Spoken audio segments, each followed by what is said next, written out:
Ready? Toledo. Hey, Chris. Good to meet you. Thank you. Good to go.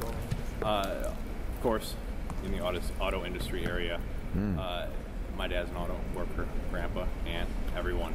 They want to know specifically how you can reconcile the vote with them to make them, put their trust in you when you said that you would let the auto industry go bankrupt.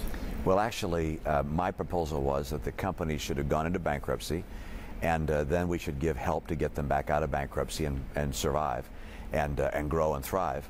And ultimately, that's what the president did. I don't think a lot of people in Ohio understand that the president put the companies in bankruptcy, just as I recommended. It took him 6 months longer than I think he should have. And had I been president, I believe the industry would be even stronger today. So I'm convinced that the right road was one that began with going through bankruptcy, then giving government help to get the industry going again. And fortunately, the auto industry has come back with good jobs, and now the question is who can do the best job growing America's economy so that we sell more cars and we have more manufacturing jobs in our country. And what time frame are we looking at to get that back up to where it used to be? Well, we've seen that over the last several years, we've had worse and worse performance. This recovery doesn't feel like a recovery. We still have unemployment above 8% nationally. We have now 47 million people on food stamps. It was 32 million when the president took office. So my plan is to get this economy going in a big hurry by, number one, taking advantage of our energy resources, number two, opening up trade and cracking down on China when they're cheating and stealing our jobs unfairly, number three, balancing our budget, number four, being a champion of small business. A lot of jobs come from small business. We do those things and we'll create 12 million jobs within 4 years and get America on track again to rising wages and take-home pay. Very controversial subject, abortion and gay marriage. You've changed your stance on that from what it was in your past to what you kind of are putting out now. What is your stance on that compared to what it was, and why did it kind of change? I have the same position on gay marriage from the very beginning. I've never supported gay marriage. With regards to abortion, when I became governor, a piece of legislation came to my desk that would have authorized the creation of new human life for the purposes of testing and ultimate destruction. And I simply could not sign that. I wrote an op-ed in the Boston papers, this is 6-7 years ago, saying I am pro-life. That's my position, and I've had that position ever since. But do you think the government should have a role in making that decision for women and what they should do with their bodies?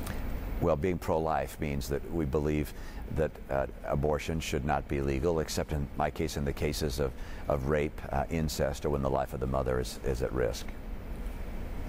But shouldn't it be the choice of these women to make that choice? That's the pro-life position. That's the pro-choice position. The pro-life position is that abortion should be legal only in the cases of rape and incest and when the life of the mother is at risk. Well, I'm pro-life. I support life, but I'm not going to tell someone what to do with their body. Well, that happens to be the pro-choice position. All right.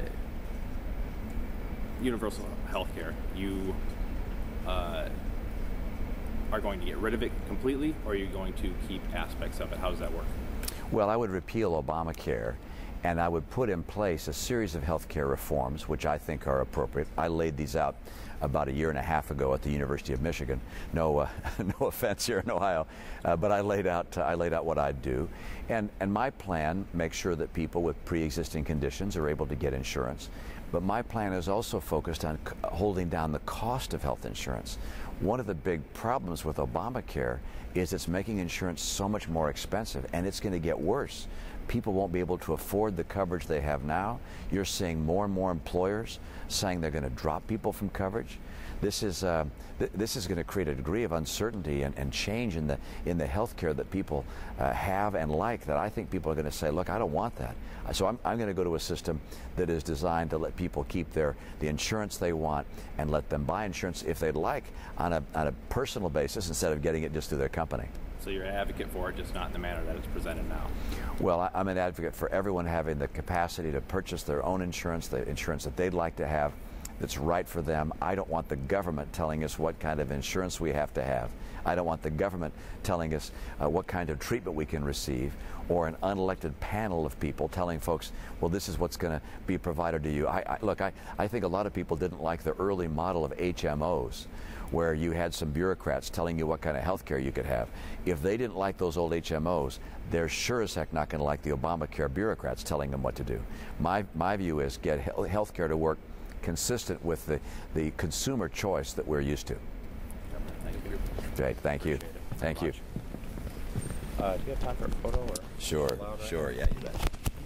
You got a camera?